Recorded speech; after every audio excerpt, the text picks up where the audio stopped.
welcome to Yuri's World. I thank you guys for tuning in today. Please like, comment, and subscribe below on this video.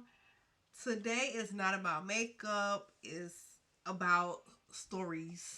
So, some more stories about me.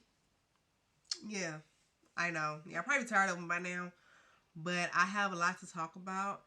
And honestly, this time I didn't really have to get much advice from my brother because I kind of still remember these a little bit. So two of these stories, well, both of these stories are dealing with fire. Now, I don't recommend playing with fire at all, and always have adult supervision. So on that note, okay, the first story is about, I don't know how many of y'all like ramen noodles, but this day or this night, we're staying with my grandmother, and she always had like a big box of ramen noodles in her cabinet. Me being me, I decided to fix me some ramen noodles. My favorite kind of ramen noodles is chili, the chili flavor, but of course we don't eat ramen noodles anymore. But I decided to eat some ramen noodles this day, and instead of fixing them on the stove, I fixed them in the microwave. I guess that was a big no-no right there for me because I'm very, very clumsy and I always tend to hurt myself. So, yeah. So the noodles finally got done. You know how you pick them up with a towel, and I set them on the counter. Now, nobody else touched these noodles. They were sitting there for at least a minute by themselves. Just sitting there. And I know I told you all that I see spirits and I can kind of communicate, but I choose not to. And I don't know if it was a spirit, like I don't know what it was, but all of a sudden the bowl just tipped over. And when it tipped over and all that hot water got on my stomach. Now, my mom, she's a nurse, and she was like, put a ice pack on it. So we put an ice pack on it and just, let it sit. She was on the phone with my doctor trying to figure out what all to do. And the doctor's like, well, she needs to go to the emergency room. Man, tell you what, when I took that ice pack off, my skin was stuck to the ice pack. Oh my goodness, it was so nasty. And my mom told my dad that I got burned and that he needed to come take us to the hospital. He was like, he don't feel like it.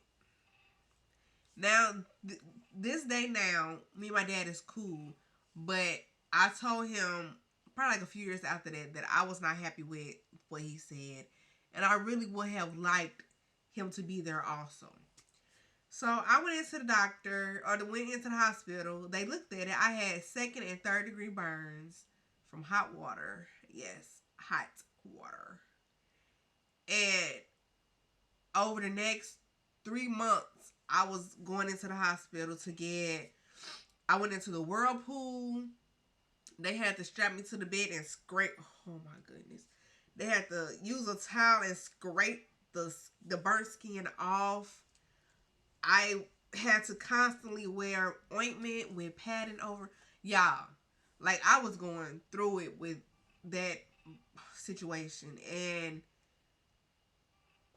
be careful when you make ramen noodles in the microwave. That's all I can say. But the noodles was just sitting there. I don't know how they got tipped over. I didn't touch them or nothing. And I went over to get ready to put the seasoning in, and it just tipped over. I don't know what happened. But yeah, that's one of the stories that happened. So the burn is not bad now. The skin have grown over it. Although if you look close enough, you can still see the little white spots. Well, not really white, but lighter parts of my belly. At the bottom, you can see the little dots, So, yeah. The second story, y'all, I just thank God we weren't burned alive, okay? We were at home living in Jennings, and we don't know what caused this person or people to do what they did. My mom's car was sitting outside in the driveway. Now, previously to this, we had gotten robbed somebody broke into the house, stole my brother's PlayStations and some of their games. So that happened. And about 2, maybe 3 weeks later, my mom's car was sitting in the driveway. She had just got this car. Just got the car. Within a few days of her having the car, she had gotten into an accident. So her car, somebody smashed the back of her car. So that happened. And then a month or 2 later after that, her car is sitting in a driveway. And I don't know where these people's minds were at. I don't know. I don't know what was going on in their head. I just don't know. But while we were asleep, somebody set her car on fire in the driveway. So this is her car. And our house is, okay, this is her car. So I say this the end of her car. Our house was like right here. That's about 15 to 30 feet away from her car is our house, right? And so the ambulance and the fire department was called, and you know, all that, and we all in the house sleep. Like, we not hearing nothing. Literally nothing. It's crazy. We didn't hear nothing. And the fire department was like, they was kicking on the door, they was knocking on the door, they knocked on the front door, the back door, the side door. We didn't hear nothing. I guess all 5 of us just dead to the world.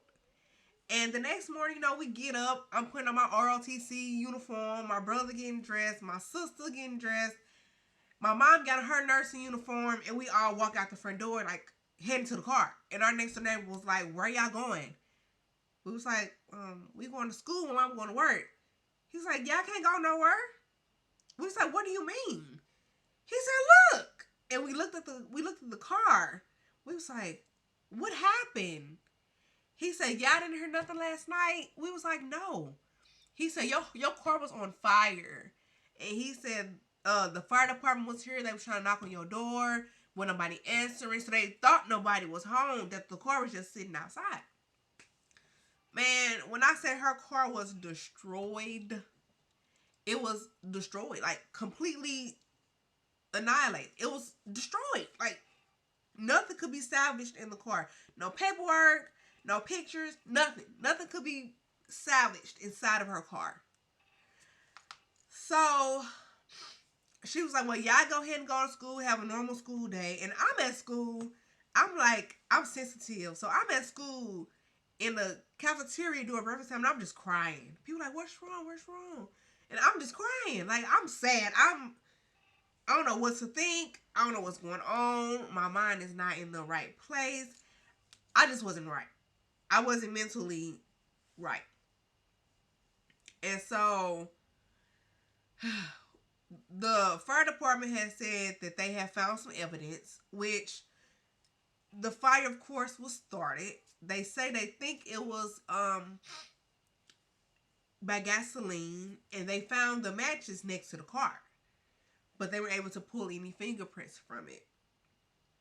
And y'all, when I say I was mad, and we kind of had an idea of who it was, but my mom ended up getting money for the car and buying her a truck. But it was still like, who would do that in their right mind and they know people sleeping in the house? What if the house would have caught on fire? Well, the fire department had already said if the house caught on fire, they were going to kick the doors down and get us out. But what if? Like, what if the house caught on fire? What if they couldn't get us out? What if the car blew up in the driveway? Like, it's so much that could have went terribly, terribly wrong with just that whole situation. I just thank God nobody was harmed. I thank God that everybody was okay. Our neighbor was fine. And I'm glad my mother was able to get another car or a truck out of it. It's crazy. Like, who would set a car on fire in the driveway of somebody's house? I don't know, but hey, I don't know what to say. Like, we done had some crazy stuff during our childhood. And I have, like I told you, I got more stories than this. It's just like, dang, for real. For real. Why? I hope you all enjoyed these stories. They were short, but they were true. I don't have time to make up stories. I don't have time to sit here and try to write out a story to tell y'all, because between homeschooling, being a wife and a mother, I ain't got time. I ain't got the time, for real. Seriously, I don't have the time. And so, again, please like, comment, and subscribe. I thank you all for sitting here and listening to my story. Hi to my new subscribers. I thank you all for joining this family, or our family. And don't be afraid to speak out on any video. It don't matter. Don't be afraid to speak out. I comment on every single, or I don't comment, I reply to every comment that's made under all my videos. That's not a problem. And I just want you all to feel comfortable here, but keep it positive. I would rather not deal with negativity. That's not me. I'm not a negative person. I don't want to deal with any negativity. So I hope you guys have a blessed day. Stay safe out there. Stay warm. I'm so glad it's getting warmer, but I still like it to be a little chilly. But stay warm out there. Stay cool wherever you at. If it's hot, very hot, just stay cool. And I will talk to you guys Wednesday. If you have any video ideas, you can either leave them in a comment or put them in this email right here. I would greatly appreciate it. And that's about it. So again, I'll talk to you guys Wednesday. Bye.